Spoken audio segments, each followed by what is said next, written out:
반갑습니다. 2024년도가 시작되었습니다. 2022년도 5월부터 시작해서 1년 반이 조금 넘는 시간 동안에 여러분과 함께 바이블 에센스를 통해 성경을 체계적으로 공부할 수 있는 기회를 갖게 되어 기쁘고 감사합니다. 바이블 에센스가 이제 대략 20강 이내로 남았는데요. 계획대로라면 2024년도 상반기 안에 끝나지 않을까 싶습니다. 따라서 이 프로젝트를 처음 시작할 때 말씀드렸던 것처럼 2년에 걸쳐서 성경 전체를 깊이 있게 살펴보는 것입니다. 그동안 지역교회나 선교단체 등에서 진행해온 성경 공부가 통상 소위 꽃밭에서 예쁜 꽃들을 꺾어 화환을 만드는 식으로 성경의 이곳저곳에서 성경 공부 인도자가 필요로 하는 구절들을 그 구절이 쓰인 맥락에 상관없이 뽑아다가 그럴싸한 꽃다발을 만드는 식으로 이루어진 경우가 절대 다수입니다. 하지만 그것은 올바른 성경 공부 방식이라고 말씀을 드리기가 어렵습니다. 이에 반해서 바이블 에센스는 성경 전체의 맥락과 흐름에 맞춰 성경 자체가 이야기하려는 바를 배우는 것을 목표로 했습니다. 부디 이 공부를 통해 여러분께서 성경을 더 잘 알고 또 성경을 사랑하고 성경이 가르치는 바를 따라 신앙생활을 해나가시기를 바랍니다. 일전에 바이블 에센스를 6번 강의하고 한 주 쉬겠다고 말씀을 드렸는데요. 이제 남은 강의는 3번 강의하고 1번 쉬는 식으로 진행을 할까 합니다. 첫 번째 이유는 제 건강이 썩 안 좋기 때문이고요. 두 번째는 지난 1년 반에 걸쳐 바이블 에센스를 진행하는 동안에 샘물결 플러스 회사 사정이 조금 어려워졌기 때문에 특히 출판해야 할 책이 그동안 너무 많이 밀려서 이제는 제가 출판도 좀 더 신경을 써야 하기 때문입니다.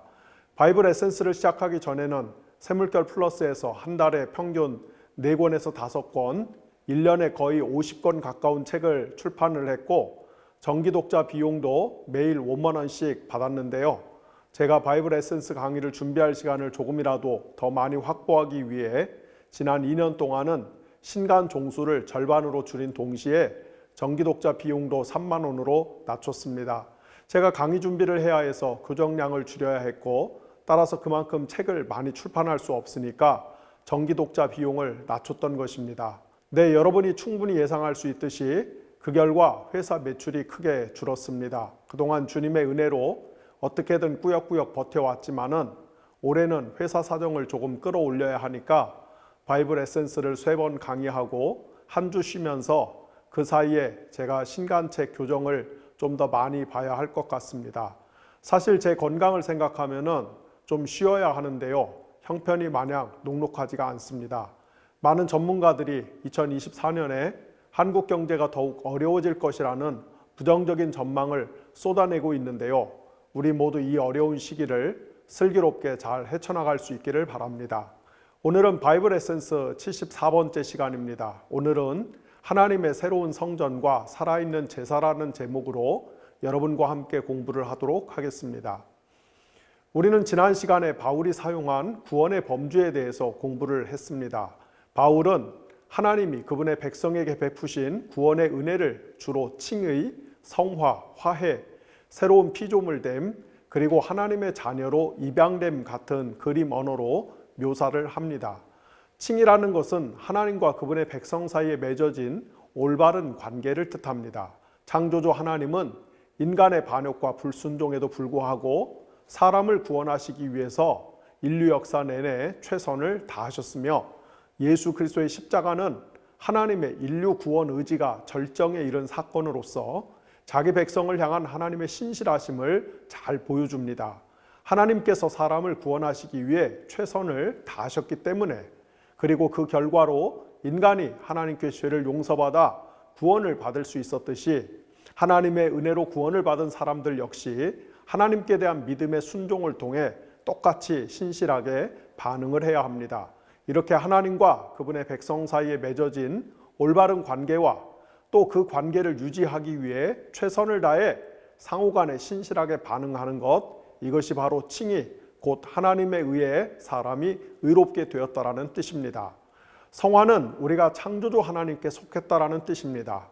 우리는 창조주 하나님께 등을 돌린 반역한 세상에 속한 존재가 아니라 더 나아가 그 세상의 배후에 있는 사탄의 세력에 속한 자들이 아니라 창조주 하나님을 믿고 의지함으로써 하나님께 속한 자가 되어 세상과 구분된 존재입니다. 이것이 바로 성화의 뜻입니다.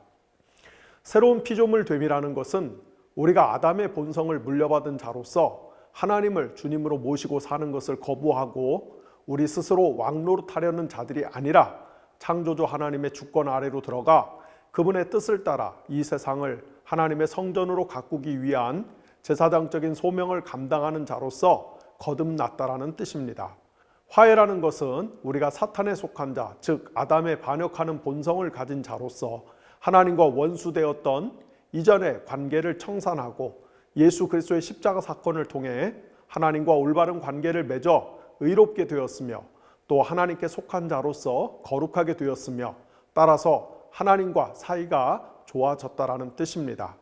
하나님의 가족이 됨 혹은 하나님의 자녀로 입양됨이라는 것은 우리가 온 우주의 창조주이신 하나님의 대가족의 일원이 되어 그분의 신적 충만함과 부요함에 참여할 수 있는 구원의 권리를 행사할 수 있게 되었다라는 뜻입니다. 오늘은 바울이 사용하는 또 다른 구원의 그림 언어인 새로운 성전이란 주제를 간략히 살펴보려고 합니다. 지난 2000년 동안에 수많은 신학자들이 바울의 구원론을 설명하면서 앞서 말씀드린 것처럼 칭의, 성화, 화해, 양자됨, 새로운 피조물됨 등의 표현에 깊은 관심과 주의를 기울인 것이 사실입니다. 그러나 제가 볼 때 그동안 신학자들이 바울이 사용했던 대표적 구원의 그림 언어인 또 더 나아가 성경 전체의 가장 핵심적인 구원의 그림 언어인 새로운 성전됨에 대해서는 보다 덜 주의를 기울였던 것 같습니다. 이것은 상당히 의아한 대목입니다. 그래서 저는 오늘 이 시간에 제가 볼 때는 칭의나 성화 못지않게 아니 그 이상으로 바울이 사용하는 새로운 성전됨이란 그림 언어야말로 바울 신학뿐 아니라 성경 전체에 걸쳐서 하나님께서 그분의 백성에게 베푸신 구원의 은혜를 가장 잘 묘사하는 표현이라고 말씀을 드리려고 합니다. 먼저 여러분의 기억을 상기시켜 드리는 차원에서 제가 바이블 클래스 시간에도 수없이 말씀을 드렸고 바이블 에센스를 시작할 때도 말씀을 드렸던 것을 다시 한번 재론을 하려고 합니다. 그것은 신구약 성경 66권 전체를 개괄할 수 있는 대표적인 틀 또는 프레임이 무엇이냐면은 바로 성전 키워드로 성경을 읽는 것이라는 것을 다시 한번 말씀을 드리고 싶습니다.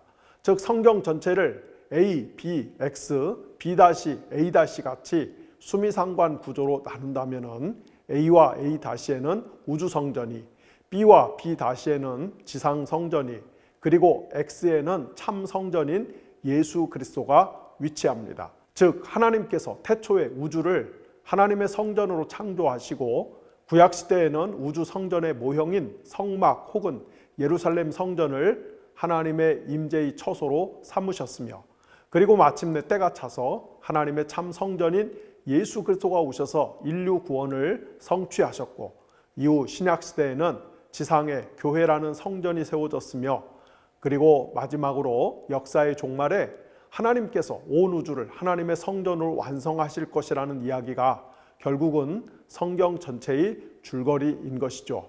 이를 좀 더 풀어서 설명하면은 하나님께서 태초에 온 우주를 하나님의 성전, 즉 하나님이 임재하시고 통치하시는 하나님의 집으로 창조하셨습니다. 따라서 온 우주는 하나님의 영광으로 가득하며 하나님의 사랑의 통치 아래 생명이 충만하게 번성하도록 의도되었습니다. 하나님은 특별히 우주 안에 지구라는 행성을 창조하시고 그곳에 에덴 동산을 만드시며 또 자신의 형상을 닮은 인간을 창조하셔서 그 인간으로 하여금 에덴 성전을 정의와 사랑으로 잘 관리하여 궁극적으로는 지구 전체가 하나님의 임재와 통치가 충만한, 바꿔 말하면은 하나님의 생명이 충만한 공간으로 가꿔 나가기를 바라셨습니다. 하지만은 아담과 하와로 상징되는 인간은 하나님의 뜻을 따라 에덴 성전을 사랑과 정의로서 가꾸고 돌보는 대신에 오히려 인간 스스로 이 세상의 주인 노릇을 하려는 자기 신전을 건축하기로 마음을 먹었죠. 그 결과 인간 세상에는 만인이 만인에 대해서 서로 주님 노릇하려는 갈등과 착취와 억압이 일상화되었으며 그것의 최종적인 형태는 거대한 제국이 다른 약소 민족을 노예로 부리며 착취하고 살육하는 강고한 피라미드 체제로 나타나게 되었습니다. 하나님께서는 거대한 피라미드 체제를 만들어 놓고 서로가 서로를 착취하고 억압하는 것을 당연하게 여기면서 사는 인류를 구원하셔서 원래 하나님께서 사람을 만드신 목적, 즉 인간이 서로를 사랑으로 섬기며 정의를 실천하는 삶을 살게 하기 위해서 거대한 피라미드 체제에서 노예 생활을 하던 이스라엘 민족을 해방한 다음 그들에게 가나안 땅을 선물로 주시면서 고대 세계에서 삶의 가장 근본이 되는 땅을 이스라엘에게 공평하게 분배하셨습니다. 이로써 이스라엘은 가나안 땅에서 사람 위에 사람 없고 사람 아래 사람 없는, 즉 모두가 평등하고 동등하게 서로를 사랑하고 정의를 시행하는 나라를 만들어 아직도 여전히 엄혹한 피라미드 체제 하에서 비인간적인 삶을 살고 있는, 따라서 어둠 속에서 살고 있는 열방을 향해 빛을 비추는 소명을 감당해야만 했습니다. 하지만 이스라엘은 자신이 하나님께 받은 고귀한 소명을 망각하고 오히려 주변 나라들처럼 강고하고 엄혹한 피라미드 체제를 도입하여 소수의 왕족과 귀족이 다수의 백성을 억압하고 착취하면서 정의를 훼손하고 우상 숭배를 일삼는 나라를 만들었으며, 그 결과 하나님께 심판을 받아 기원전 586년 바벨론의 포로로 잡혀갔습니다. 그렇다면 이스라엘을 통해 온 세상을 다시 하나님의 성전으로 회복하시려던 하나님의 구원의 의지는 좌초한 것일까요? 아니죠. 하나님은 바빌론 포로기 동안에 예언자들을 통해 장차 왕, 메시아, 목자, 대제사장 같은 종말론적인 구원자를 보내 이스라엘을 해방하시고 흩어진 자기 백성을 한데 모으시며 성전을 재건하며 희년을 선포하고 참 평화와 번영을 선물로 주실 것이라고 반복해서 약속하셨습니다. 하나님이 예언자들을 통해 약속하신 종말론적인 메시아 왕 같은 존재가 행할 핵심 사역은 특별히 성전을 재건하고 희년을 선포하여 모든 사람이 사랑과 정의로서 더불어 잘 사는 세상을 만드는 것이었습니다. 마침내 하나님께서 정하신 역사의 때가 찾아 하나님의 독특한 종류의 아들, 따라서 하나님을 100% 계시하며 하나님의 구원의 자산을 상속받아 나눠줄 수 있는 유일한 아들인 예수 그리스도가 이 땅에 메시아 왕, 목자, 대제사장 같은 존재로 오셔서 흩어진 하나님의 백성을 한데 모으고 성전을 재건하겠다고 선포하셨으며 희년을 선포하셨습니다.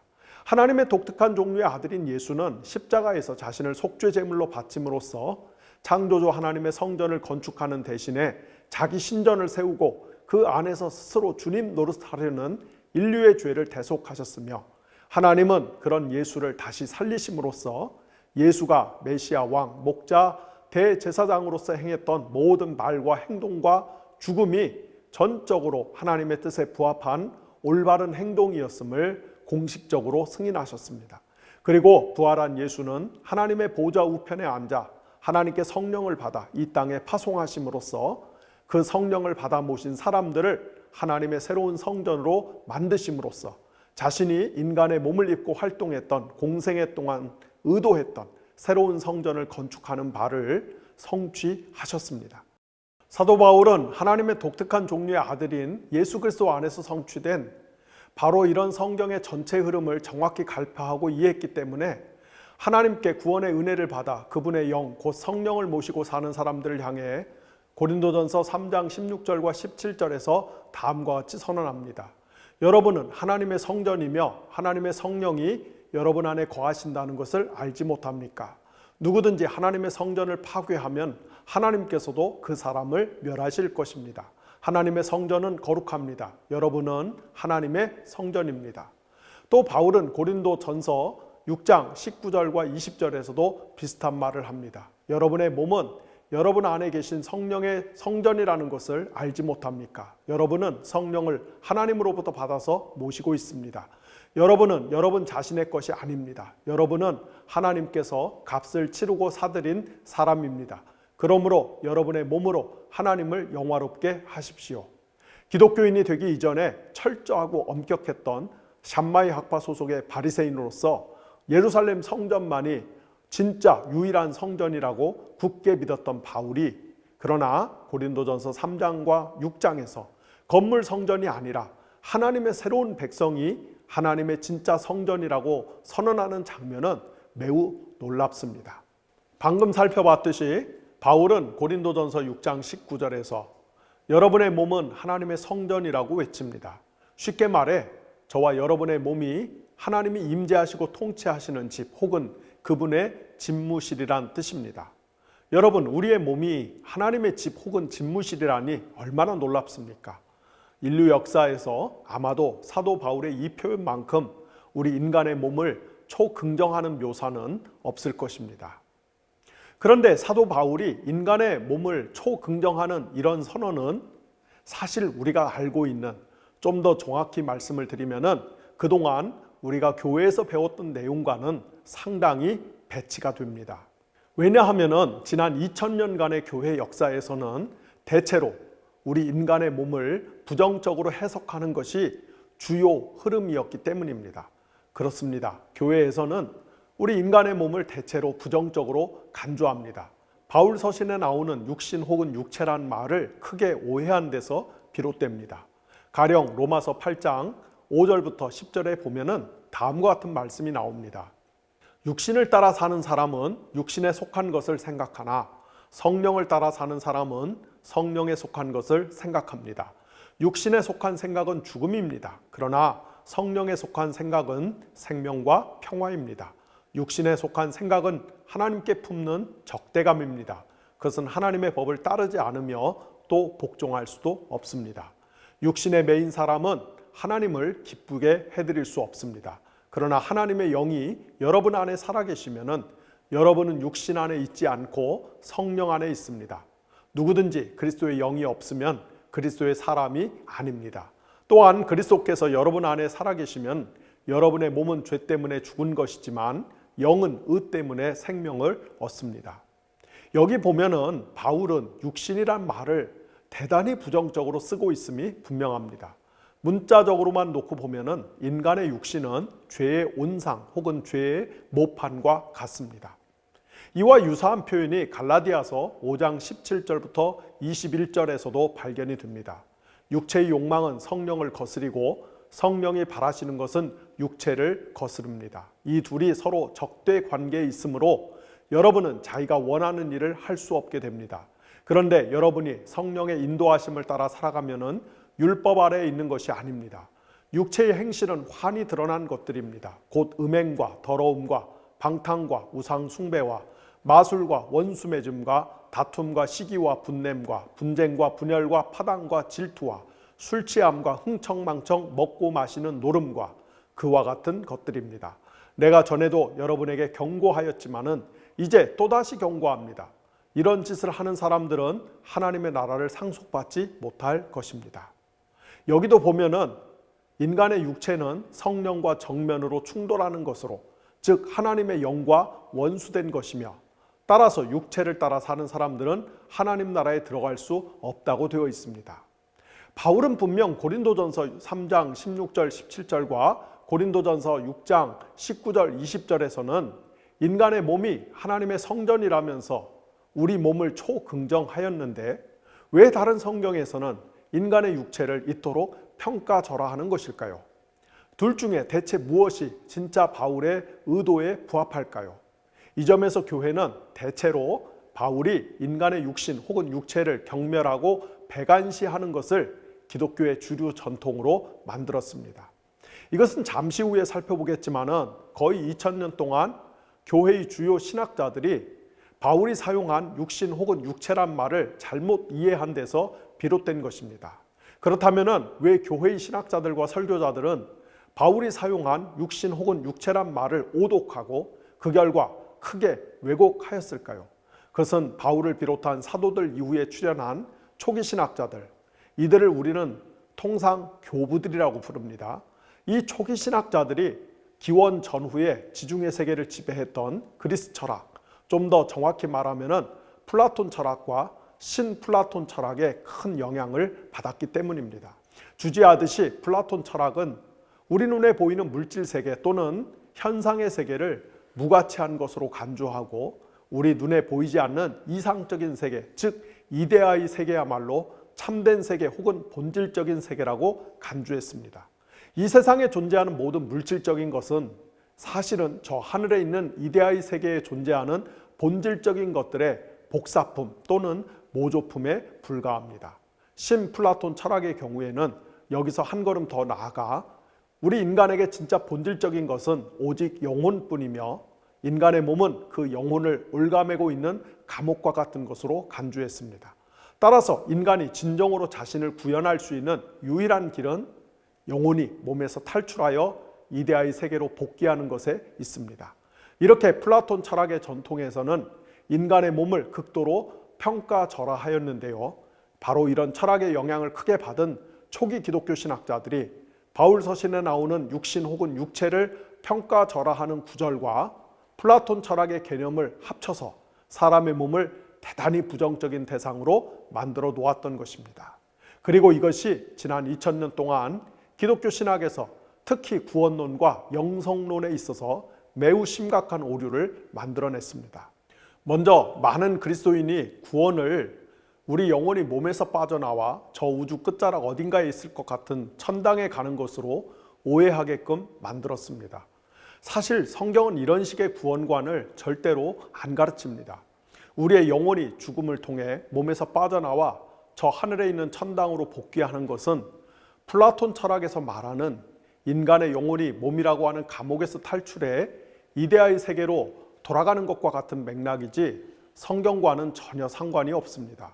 오히려 여러분이 요한계시록 21장 이하를 읽어보면 역사의 종말에 하늘이 지구로, 즉 천상의 세계가 물질 세계로 강림하여 이 둘이 합해져서 물질 세계 전체가 새롭게 갱신되고 재창조되어 온 우주가, 즉 물질 세계 전체가 하나님의 임재와 통치의 장소인 성전으로 변화되며 그때 인간의 몸이 새롭게 갱신되는 것이 성경이 말하는 진짜 구원 개념입니다. 분명히 말씀을 드리지만은 성경은 인간의 몸이나 물질 세계를 절대로 부정적인 것으로 평가절하하지 않습니다. 다음으로 플라톤 철학과 바울 서신을 오독하여 만들어낸 기괴한 몸 이해가 기독교 영성에도 큰 해악을 미쳤습니다. 인간의 몸을 혐오하고 평가절하하는 것이 성경의 참뜻이라고 오해한 사람들은 결국 극단적인 금욕, 고행, 심지어 독신으로 사는 것이야말로 참된 기독교 영성의 표지라고 주장하면서 스스로를 학대하는 식의 신앙생활을 장려하도록 만들었습니다. 지금도 우리 주변에 이런 생각에 사로잡혀 있는 분들이 꽤 많은데요. 잠시 뒤에서 살펴보겠지만은 이것은 바울이 말하려고 했던 바와는 전혀 다른 잘못된 생각입니다. 바울이 가르쳤던 몸의 중요성과 관련해서 본격적으로 말씀드리기 전에 한 가지 꼭 짚고 넘어가야 할 것이 있습니다. 그것은 과거에는 기독교 전통에서 대체로 인간의 몸을 멸시하고 혐오하는 문화가 기승을 부렸다면은 지금은 거꾸로 몸을 숭배하고 추앙하는 문화가 극성이라는 점입니다. 현대문화의 특징을 한마디로 정의하라면은 몸을 우상 숭배하는 문화다라고 말씀을 드릴 수 있겠습니다. 현대인들은 더 이상 자기 몸을 멸시하거나 배척하지 않죠. 반대로 자기 몸을 끔찍히 사랑하며 따라서 자기 몸을 정성스럽게 가꾸고 돌보는데 엄청난 공력을 쏟아붓고 있습니다. 현대인에게는 가히 자기 몸이 하나님입니다. 그 결과 몸과 관련한 산업 혹은 시장의 규모가 기하급수적으로 확대되고 있습니다. 각종 미용 제품, 건강식품, 헬스와 피트니스 시장, 그리고 우리 한국인에게 빼놓을 수 없는 거대한 성형시장 등이 그 단적인 예입니다. 남보다 우월한 몸을 갖고 있는 스포츠 스타나 인기 영화 배우들의 경우에는 걸어 다니는 기업이죠. 자, 그렇다면 우리는 하나님의 백성으로서 우리의 몸을 어떻게 이해해야만 할까요? 대체 우리에게 몸은 어떤 의미가 있는 것일까요? 그리고 바울은 이에 대해서 어떤 지침을 우리에게 줄까요? 이 문제를 본격적으로 다루기 전에 먼저 소위 1원설, 2분설, 3분설이라고 하는 것에 대해서 간단히 살펴보도록 하겠습니다. 1원설은 현대의 신경과학 분야 등에서 주장하는 것으로 인간에게는 영혼 같은 것은 없고 오로지 신체만 존재한다는 것입니다. 이 입장에서는 우리가 영혼의 작용이라고 생각하는 것은 실상은 신경세포나 회로의 화학적 작용에 불과합니다. 따라서 인간은 단지 화학물질로 이루어진 물질적 존재일 뿐입니다.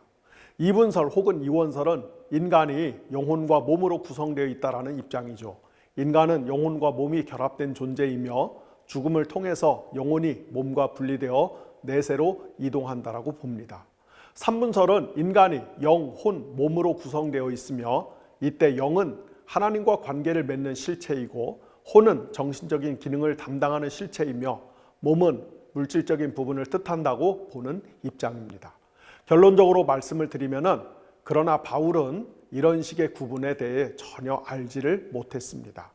인간을 이분설 혹은 삼분설로 나눠서 설명한 신학자들은 사실은 바울이 사용한 용어의 뜻을 잘못 이해한 데서 그릇된 결론을 만들어냈던 것입니다. 우리가 바울 서신을 읽어보면은 바울이 영혼, 몸, 육신, 영이라고 하는 단어를 자주 사용하는 것을 볼 수가 있습니다. 우리가 우리말로 번역된 성경만을 놓고 보면은 바울이 쓰는 영혼과 영 또는 몸과 육체는 서로 동의어인 것 같습니다. 하지만 그렇지 않습니다. 이 단어들은 사실은 모두가 바울이 창안해낸 일종의 신학적인 전문 용어입니다.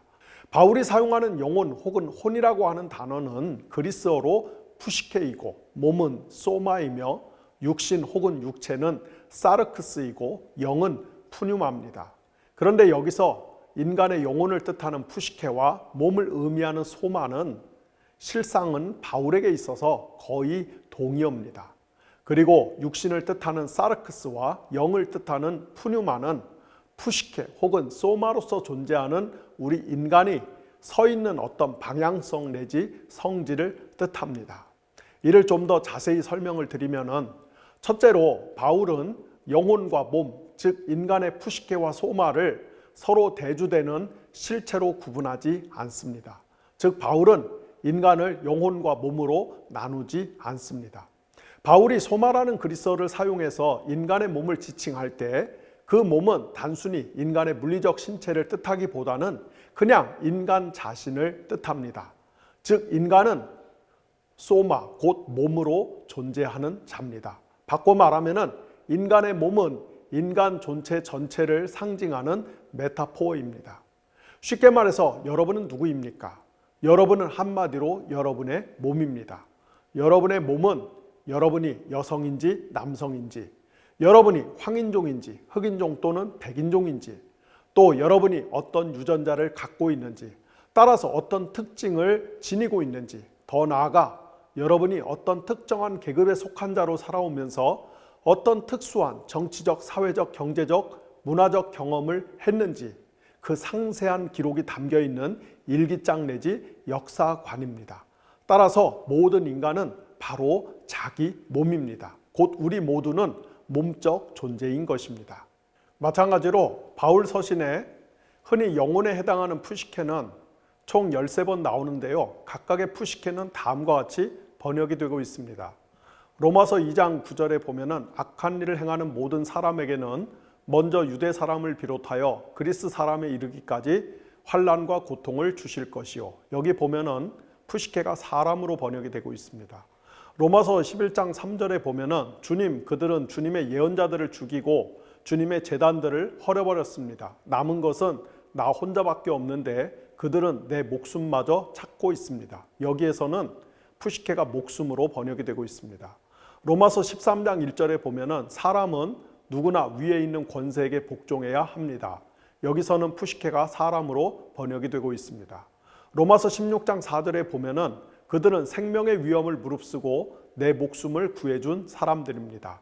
여기서도 목숨으로 번역이 되고 있습니다. 고린도전서 15장 45절에 보면은 성경의 첫사람 아담은 살아있는 존재가 되었다고 기록한 바와 같이 마지막 아담은 생명을 주시는 영이 되었습니다. 여기서는 푸시케가 존재라고 번역이 되었습니다. 고린도 후서 1장 23절에 보면은 내 목숨을 걸고서 나는 하나님을 증인으로 모시렵니다. 여기서는 목숨으로 번역이 되었습니다. 고린도 후서 12장 15절에는 여러분을 위해서라면은 나는 기쁜 마음으로 비용을 쓰겠고, 여기서는 푸시케가 여러분이로 번역이 되었습니다. 에베소서 6장 6절에 보면은 사람을 기쁘게 하는 자들처럼 눈가림으로 하지 말고 그리스도의 종답게 진심으로 하나님의 뜻을 실천하십시오. 여기서는 푸시케가 진심으로 번역이 되었습니다. 빌립보서 1장 27절에는 여러분이 한 정신으로 굳게 서서 한 마음으로 복음의 신앙을 위하여 함께 싸우며, 여기서는 푸시케가 정신으로 번역이 되었습니다. 빌립보서 2장 30절에는 그는 그리스도의 일로 거의 죽을 뻔하였고 나를 위해서 여러분이 다하지 못한 봉사를 채우려고 자기 목숨을 아끼지 않은 사람이기 때문입니다. 여기서는 목숨으로 번역이 되었습니다. 골로새서 3장 23절에는 무슨 일을 하든지 사람에게 하듯이 하지 말고 주님께 하듯이 자신을 다 바쳐서 하십시오. 여기서는 푸시케가 자신으로 번역이 되었습니다. 데살로니가전서 2장 8절에는 우리는 이처럼 여러분을 사모하여 여러분에게 하나님의 복음을 나누어 줄 뿐 아니라 우리 자신까지도 기쁘게 내어줄 생각이었습니다. 여기서는 푸시케가 자신으로 번역이 되었습니다. 데살로니가전서 5장 23절에 보면은 평화의 하나님께서 친히 여러분을 완전히 거룩하게 해주시고 우리 주 예수 그리스도께서 오실 때 여러분의 영과 혼과 몸을 흠이 없이 완전하게 지켜주시기를 기도합니다. 여기 보면은 푸시케가 혼으로 번역된 것을 볼 수가 있습니다. 이렇게 바울은 영혼에 해당하는 푸시케를 상당히 다양한 의미로 사용을 하고 있고 이 모든 것을 종합하면은 흔히 영혼으로 번역되는 푸시케는 인간의 몸과 구분되는 영적인 어떤 실체가 아니라 적어도 바울에게 있어서는 그냥 인간 자신을 뜻하는, 즉 인간 존재를 뜻하는 단어임을 알 수가 있습니다. 따라서 앞서 말씀드렸던 것처럼 바울은 인간의 몸을 뜻하는 소마와 흔히 영혼을 뜻하는 푸시케를 거의 동의어로 사용을 하고 있습니다. 이를 요약하면은 인간은 영혼과 몸으로 이루어진 존재가 아니라 몸으로 표현되는 영혼이라고 할 수가 있습니다. 또는 인간은 살아있는 몸 또는 생동하는 몸 혹은 생명이 깃든 몸이라고 할 수가 있습니다. 그리고 이것은 정확히 창세기 2장 7절에 나오는 말씀에 상응합니다. 주 하나님이 땅의 흙으로 사람을 지으시고 그의 코에 생명의 기운을 불어넣으시니 사람이 생명체 곧 네페쉬가 되었다. 창세기 말씀에 따르면은 인간은 먼저 물질적 요소로 창조된 후 하나님께 생명을 공급받아 살아 움직이는 존재가 되었는데요. 이것이 바로 네페쉬, 곧 생명 혹은 생명체란 의미입니다. 바울은 바로 이런 의미에서 인간을 푸시케가 깃든 소마라고 이해를 했던 것입니다. 또는 간단히 줄여서 인간을 그냥 푸시케 혹은 소마라고 표현을 하고 있는 것입니다. 두 번째로, 그렇다면 바울이 육신 혹은 육체 또는 영이라고 하는 단어를 사용할 때 그것의 진짜 의미는 무엇일까요? 앞서 우리는 로마서 8장과 갈라디아서 5장에 나오는 바울이 육체 혹은 육신을 매우 비판적으로 서술하는 것 때문에 지나간 기독교 전통에서 우리 인간의 신체를 평가절하하고 심지어 부정하는 극단적인 금욕주의와 고행의 영성 등이 득세했던 것에 대해서 간략히 살펴봤습니다. 하지만 이것은 바울이 사용하는 사르크스라고 하는 그리스어를 오해한 데서 비롯된 해석학적인 패착입니다. 우리말 성경에 주로 육신 혹은 육체로 번역된 그리스어 사르크스는 우리 인간의 살이나 뼈 또는 근육이나 혈관 등을 가리키는 용어가 아닙니다. 바울은 결코 그런 의미로 사르크스를 사용하지 않습니다. 오히려 바울은 사르크스라고 하는 말을 반드시 죽을 수밖에 없는 인간의 유한한 숙명을 가리킬 때 사용합니다. 인간은 누구입니까? 바울이 볼 때 인간은 사르크스, 즉 필멸할 수밖에 없는 존재입니다. 불교에서 쓰는 표현을 빌자면은 인간은 태어나고 늙고 병들고 결국은 반드시 죽는 존재입니다. 즉 인간은 피조물입니다. 이것이 바울이 사르크스라고 하는 말을 통해 인간을 묘사하고자 했던 바입니다. 따라서 사르크스라고 하는 말은 기본적으로 가치 중립적인 용어라고 볼 수 있습니다. 사르크스는 피조물인 인간을 그냥 있는 그대로 사실적으로 묘사하는 단어이기 때문입니다. 그런데 바울은 사르크스, 즉 육신 혹은 육체라고 하는 말을 거의 대부분의 경우에 매우 부정적으로 사용을 합니다. 그렇다면 바울은 대체 언제, 왜 사르크스를 부정적으로 사용하는 것일까요? 그것은 바울이 볼 때 인간의 사르크스에 어떤 종류의 가치나 힘이 부과될 때 그 사르크스는 악한 것으로 삽시간에 돌변하기 십상이기 때문입니다.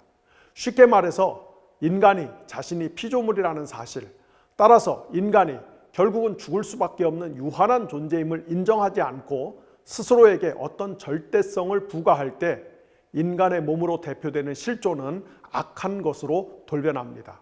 즉 인간이 피조물됨을 거부하고 스스로 신의 자리에 올라서려고 할 때 인간은 사르크스, 곧 육신적인 또는 마귀적인 존재가 됩니다. 여러분의 이해를 돕기 위해 한 가지 예를 들자면 인간은 반드시 죽게 되어 있다는 것은 만고불변의 법칙이죠. 인간은 태어나서 늙고 병들고 그리고 결국은 죽습니다.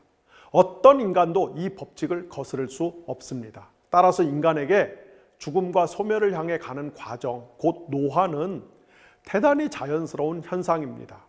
그러므로 우리는 우리가 늙어가는 것에 대해서 과도하게 걱정하거나 그것을 부정하려고 해서는 안 됩니다. 오히려 우리는 어떻게 하면 더 품위 있게 그리고 지혜롭게 나아가 더 사랑스럽게 죽음을 향해 갈 수 있는지를 성찰하며 살아야만 하겠습니다. 그러나 어떤 사람들처럼 과도한 성형 중독에 빠져서 막대한 시간과 돈과 에너지를 들여 노화에 인공적으로 맞서려는 것은 자신이 죽을 수밖에 없는 존재라는 것을 부정하고 스스로에게 영원한 생명을 부여하려는, 즉 자기 자신이 생명의 주인인 하나님 노릇을 하려는 망령된 처사입니다. 그리고 이것이 바로 정확히 바울이 사르크스, 즉 육신이라고 하는 단어를 통해 표현하고자 했던 바인 것입니다. 곧 끝없는 성형수술을 통해 영원히 젊음을 유지하려고 하는 자, 그대는 어리석음을 넘어 악한 자이며 나아가 사탄적인 존재다. 이것이 바로 바울이 사용한 사르크스의 의미입니다. 그래서 20세기 중반부터 신약학자들은 바울이 사용하는 사르크스라고 하는 용어가 인간의 물리적인 신체를 가리키는 것이 아니고 인간의 덧없음을 가리키는 바울의 고유한 용어임을 알아차리고 그 결과 바울 서신을 번역할 때 이 단어를 문맥에 맞춰서 보다 신중하게 번역하기 시작했습니다. 한 가지 예를 들자면은 우리말 성경의 로마서 8장 5절은 다음과 같이 번역되어 있습니다. 육신을 따라 사는 사람은 육신에 속한 것을 생각하나 성령을 따라 사는 사람은 성령에 속한 것을 생각합니다. 만약 우리가 바울이 사용하는 전문 용어, 즉 소마나 푸시케나 사르크스 같은 단어의 정확한 뜻을 모르는 상태에서 이 성경 구절을 문자 그대로 읽는다면 우리는 필경 우리의 육신, 즉 우리의 몸과 성령이 서로 대립하거나 반대되는 것으로 이해하고 따라서 우리의 신체를 멸시하거나 부정하는 쪽으로 신앙생활의 방향을 잡을 가능성이 매우 높습니다. 그러나 앞서 제가 말씀드렸던 것처럼 바울은 육신에 해당하는 사르크스를 우리 인간의 신체가 아닌 인간의 덧없음 또는 무상함을 가리킬 때 사용을 합니다. 그래서 영어의 더 커먼 잉글리시 바이블은 이 구절을 이기심에 근거하여 사는 사람들은 이기적인 일들에 관해 생각하고라고 번역을 했고, 뉴 주루살렘 바이블은 타고난 성향으로 사는 사람들은 인간의 본성이 욕망하는 일들에 마음을 둔다라고 번역을 했으며, 마찬가지로 NIV 성경의 경우 죄된 본성을 따라 사는 사람들은 그 본성이 욕망하는 것에 마음을 둔다라고 번역을 했습니다. 세 번째로, 그렇다면 바울 서신에 나오는 우리말 성경에 주로 영 혹은 영적으로 번역된 그리스어 푸뉴마는 대체 어떤 뜻일까요? 바울 서신에 푸뉴마는 약 146회 정도 등장하는데요. 그 중에 100회 이상은 하나님의 영, 곧 성령을 가리키고 19회 정도는 인간의 영을 가리킵니다. 그 외 나머지는 하나님의 영인지 인간의 영인지를 구분하는 것이 매우 어렵습니다. 한 가지 예를 들면은 고린도전서 14장 15절에 따르면은 바울이 그렇다면 어떻게 해야 하겠습니까? 나는 영으로 기도하고 또 깨우친 마음으로 기도하겠습니다. 나는 영으로 찬미하고 또 깨우친 마음으로도 찬미하겠습니다라고 말하고 있는데요. 여기 나오는 영이 바울 자신의 영인지 하나님의 성령인지 우리가 명확하게 규정하기가 쉽지가 않습니다. 아무튼 바울 서신에는 약 146회에 걸쳐서 푸뉴마라고 하는 단어가 나오는데요. 그리스어 성경에서는 이 푸뉴마가 전부 대문자로 기록되어 있습니다.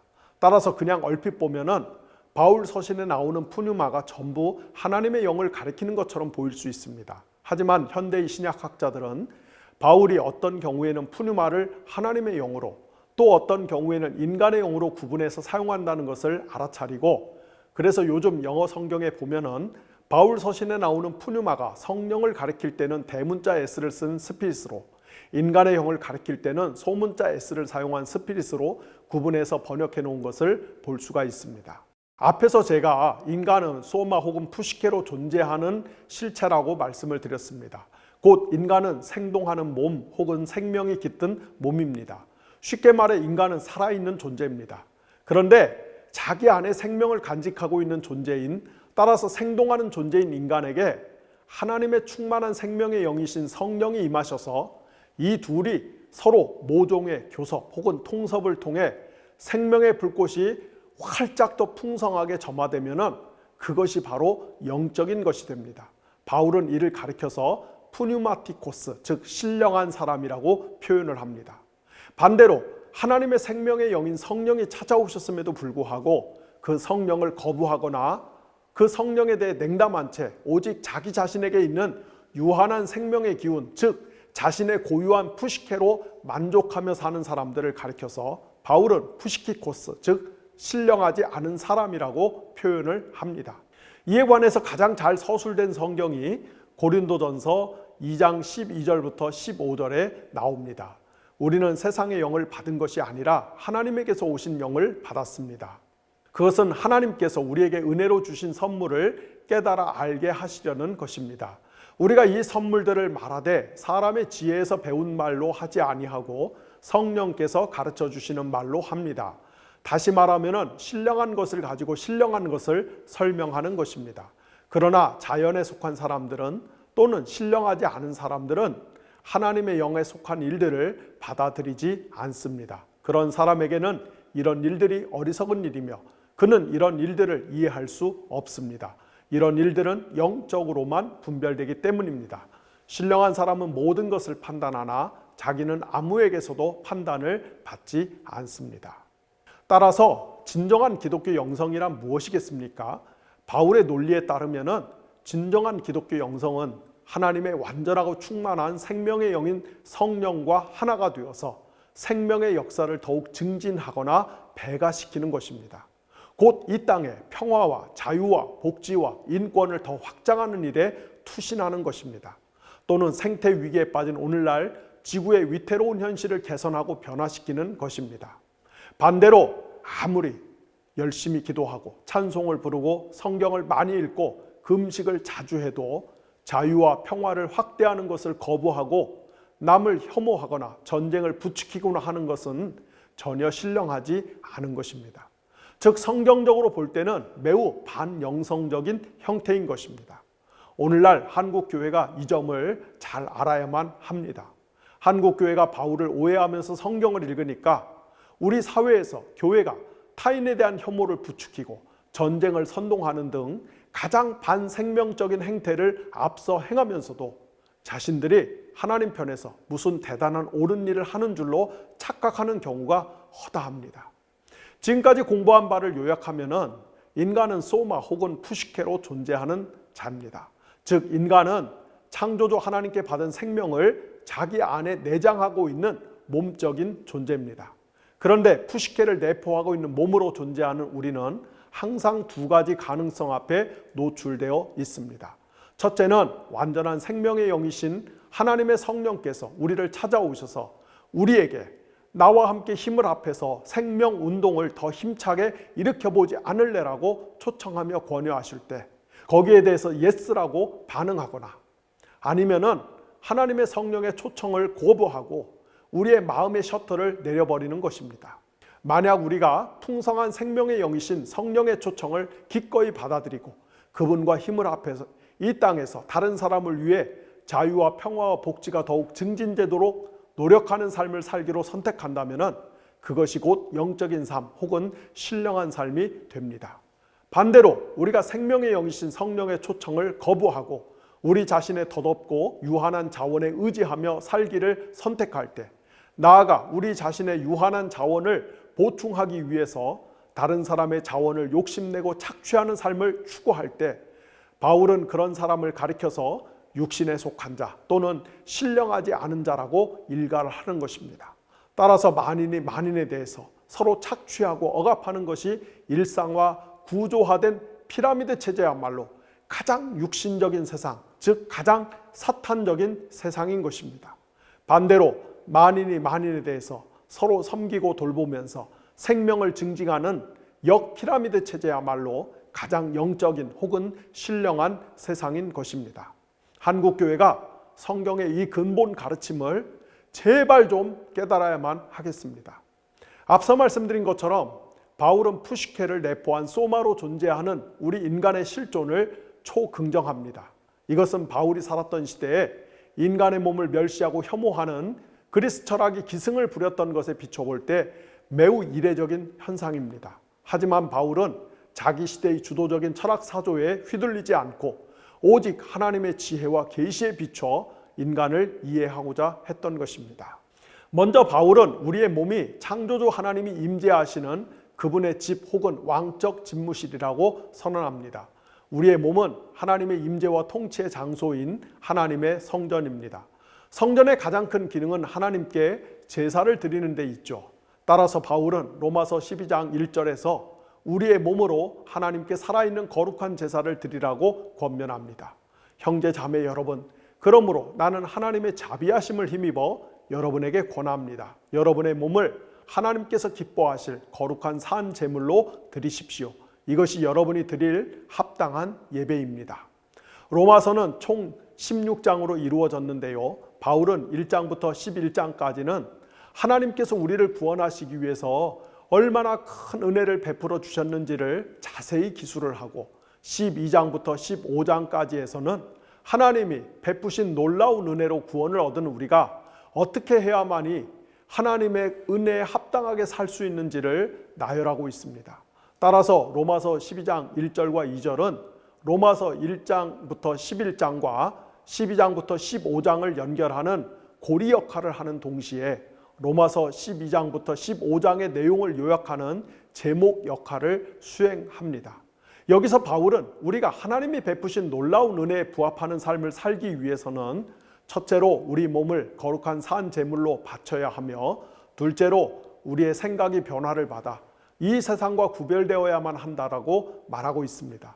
먼저 바울은 몸적 존재인 우리가 하나님의 성전이기 때문에 당연히 우리 몸을 하나님께 거룩한 산 제물로 바쳐야 한다라고 강조합니다. 구약시대의 제사는 동물을 죽여서 희생제사를 드리는 것이었지만 예수 그리스도의 십자가 사건과 부활 이후 신약시대의 제사는 살아있는 신자의 몸을 하나님께 제물로 바치는 것입니다. 바울은 이것이 영적인 예배라고 말합니다. 여기서 영적이라는 그리스어는 로기코스인데요. 이 말의 뜻은 논리적, 합리적 또는 이치의 맞음입니다.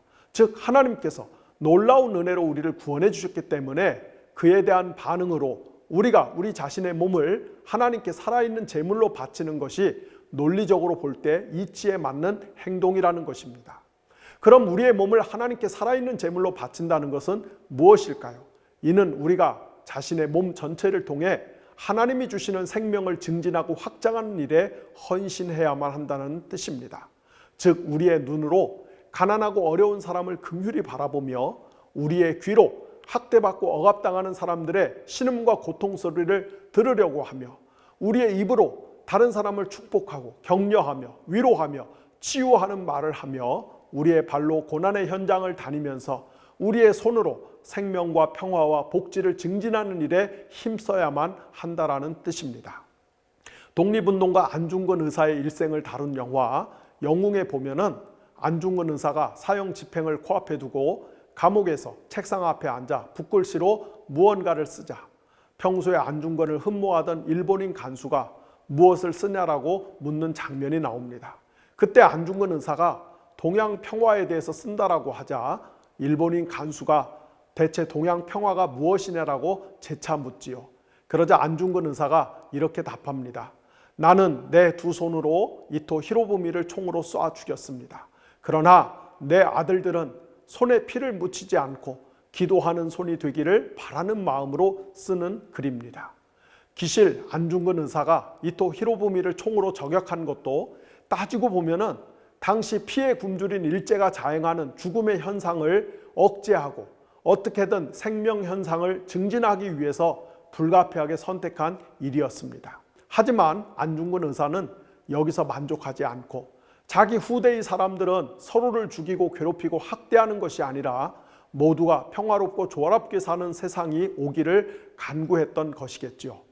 우리 그리스도인들이 바로 그런 마음으로 우리의 온 몸을 사용하여 이 세상에 평화와 생명 현상이 넘쳐나게끔 노력한다면 그것이 바로 하나님께서 자기 아들 예수를 십자가에 내어주기까지 우리를 사랑하신 은혜에 우리가 가장 적절하게 보답하는 영적인 또는 신령한 행동인 것입니다.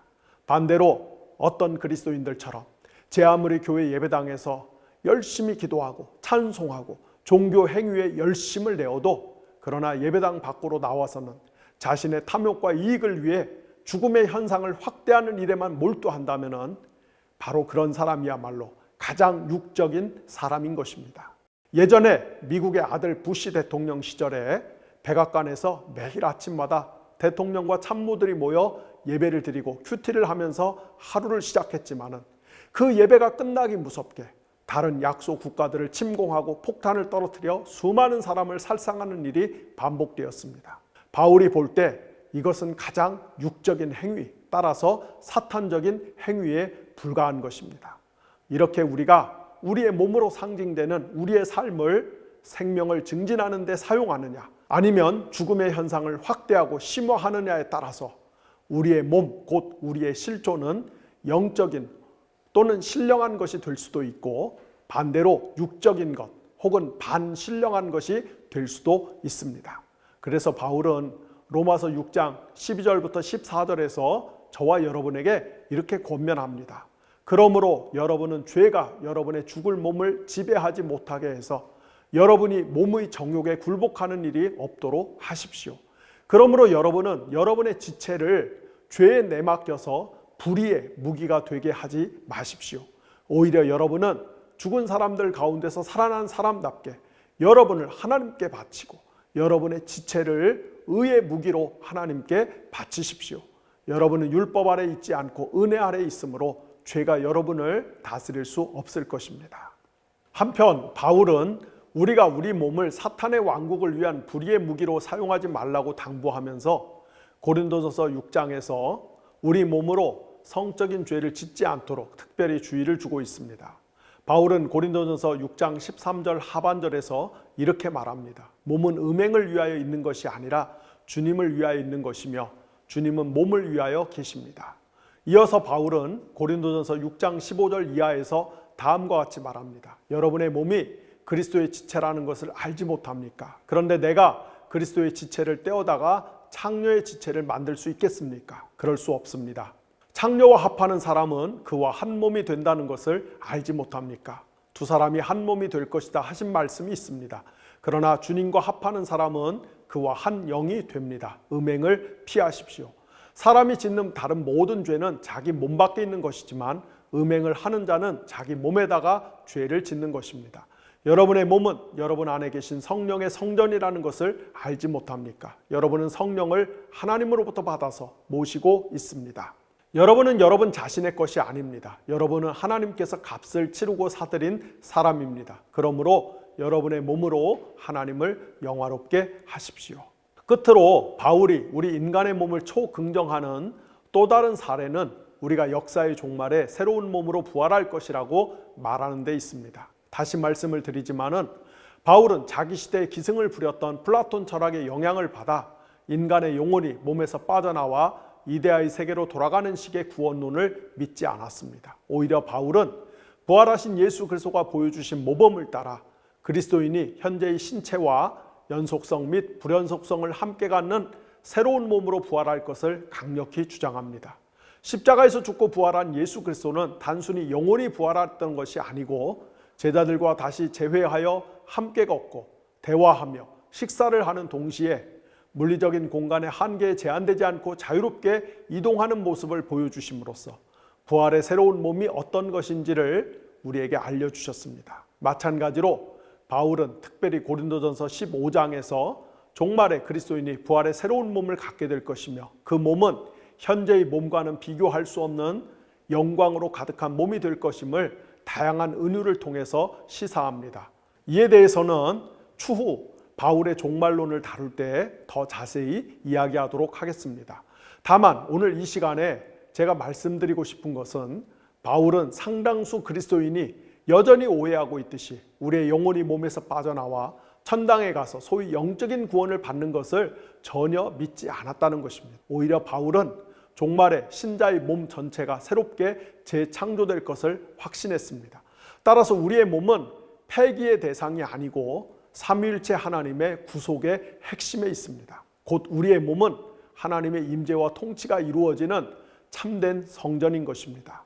아마도 역사의 종말에 완성될 하나님 나라에서 살아갈 우리의 몸은 생명으로 충만한 몸이 될 것입니다. 그것은 우리가 단지 영원히 죽지 않는 존재가 되었다는 측면에서 생명이 가득한 몸이란 그런 의미가 아니고, 생명의 근원이신 삼위일체 하나님께서 그렇게 하셨듯이 그분의 백성인 우리 역시 타자를 위해서 끊임없이 자신의 생명을 나눠주는 존재가 된다는 점에서 생명이 가득한 몸이 될 것입니다. 즉 미래의 천국은 그곳에 사는 모든 사람이 서로가 서로를 위해서 끝없이 섬기며 희생하며 사랑하는 사회가 될 것입니다. 바이블 에센스식으로 표현하면 역피라미드 사회가 될 것입니다. 그리고 우리의 구속받은 몸은 바로 그런 역피라미드 사회의 최적화된 몸이 될 것입니다. 반대로 아직도 죄의 질서와 권세가 지배하는 이 세상은 엄혹한 피라미드 체제 하에서 만인이 만인에 대해 서로 지배하고 착취하려는 욕망이 주도하는 사회입니다. 그리고 이런 피라미드 체제 하에서는 생명은 온데간데 없고 오직 죽음의 힘만이 횡행할 뿐이죠. 우리는 이미 극단적인 피라미드 체제를 향해 치닫는 한국 사회에서 이 죽음의 권세가 어떻게 역사하고 있는지를 매일 눈으로 똑똑히 목도하고 있습니다. 이런 한국 사회에서 교회가 존재하는 이유는 그런 죽음의 힘을 억제하고 하나님 나라의 생명을 풀어놓아 흘러가게 하는 데 있습니다. 과연 한국 교회는 지금 그런 일을 하고 있습니까? 또한 앞으로 그런 일을 할 수 있는 의지와 실력이 있습니까? 한국 교회는 반드시 이 질문에 답해야만 할 것입니다. 기도하겠습니다. 하나님 아버지, 2024년도에도 바이블 에센스 강의를 계속할 수 있는 은혜를 주신 것을 감사합니다. 특별히 하나님, 저희들의 몸을 하나님이 임재하시고 통치하시는 하나님의 거룩한 집, 곧 하나님의 성전 삼아 주신 것을 감사합니다. 그러므로 저희가 하나님의 생명의 영이신 성령님의 초청을 기쁨으로 받아들여 성령님과 연합하여서 우리 안에 있는 모든 생명을 하나님의 생명을 증진시키는 일에 사용할 수 있는, 그래서 하나님께 참된 영적인 예배를 드리며 하나님의 성전의 기능을 잘 감당할 수 있는 2024년도를 살아갈 수 있도록 도와주시기를 원합니다. 하나님, 우리 한국 사회가 죽음의 현상이, 죽음의 권세가 너무나 만연해 있습니다. 다른 사람을 어떻게 하든지 수렁과 구렁텅이로 빠뜨려야만이 직성이 풀리는 야만적인 사회를 우리가 살고 있습니다. 이런 죽음의 권세가 횡행하는 한국 사회에서 교회가, 그리고 그리스도인들이 깨어서 하나님의 생명을 가지고 죽음의 권세를 내쫓으며 죽음의 권세와 맞서 싸울 수 있는 용기와 지혜를 저희들에게 허락하여 주시기를 원합니다. 오늘도 이 영상을 보는 분들 가운데 각종 질병으로 인하여, 각종 마음의 병으로 인하여, 각종 정치적, 경제적, 사회적 고통과 어려움으로 인하여 신음하고 절망하는 분들을 주님께서 손을 붙잡아 일으켜 세워주시고 오직 하나님의 신적인 생명을 넘치도록 부어주심으로 인하여서 놀라운 치료와 회복과 자유의 역사가 일어날 수 있도록 도와주시옵소서. 감사드리며 예수님의 이름으로 기도를 드렸습니다. 아멘.